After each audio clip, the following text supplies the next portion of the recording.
ازيكم عاملين ايه؟ النهارده نعمل ان شاء الله صينيه الفراخ بالخضار. طريقه سهله وبسيطه، وقبل ما نبدا ما تنسوش اللايك والاشتراك في القناه. يلا نبدا وصفتنا. معايا صدور فراخ انا مقطعاه كده مكعبات كده، ماشي. بسم الله الرحمن الرحيم. عليها فلفل الوان انا وحاطه فلفل حامي،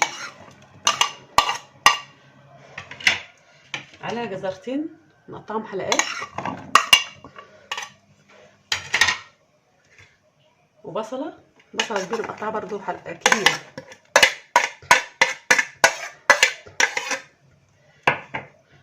وثلاث فصوص ثوم مقطعه،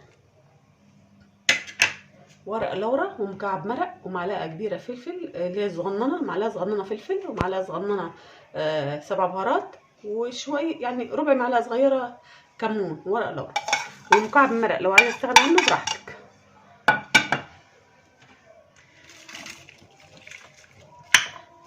ومعايا عصير طماطم ضرباه في الخلاط ومصفياه، عايزه تستغنى عنه ماشي استغنى عنه، بس حطي صلصه وزوديها ميه عشان ما تبقاش تقيله معاكي كده.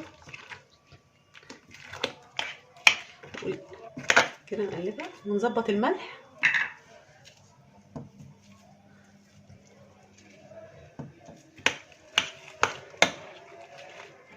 نزود شويه صلصه تاني اللي هي عصير الطماطم اللي انا ضرباه في الخلاط، واقلب.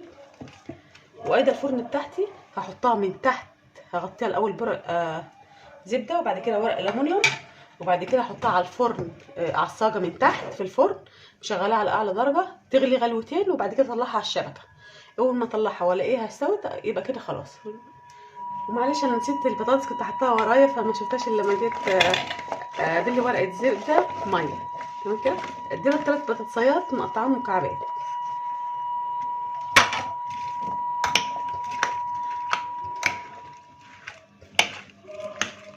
اقلب ده كده. انا حطيت ورقه الزبده وغطي بالفويل ومسخنه الفرن على اعلى درجه. تمام كده. هحطها بقى في صينيه الومنيوم عشان بخاف من فيروس كده، واول ما تغلي غلوتين واشم ريحتها هحطها على طول على الشبكه من فوق. تمام. اول ما الاقيها استوت هطلعها من الفرن على طول كده. بعد ما طلعناها من الفرن هنقدم معاها رز ونشوف هنقدمها ازاي. كده بعد ما طلعناها من الفرن اهم شيء ان انت تخليها تغلي من تحت الاول على الصاجه بتاعه الفرن، بعد كده تطلعيها على الشبكه تستوي براحتها، واول ما تلاقي البطاطس استوت يبقى كده كل الخضار كله استوى. وهنقدمها مع الرز، وانت براحتك عايزه تقدمها مع مكرونه مع اي حاجه براحتك. بصوا البطاطس، بصوا مستويه خالص هي والفراخ، بصوا دايبه خالص، واكله سريعه بتخلص في ثواني، والف انا وشفا.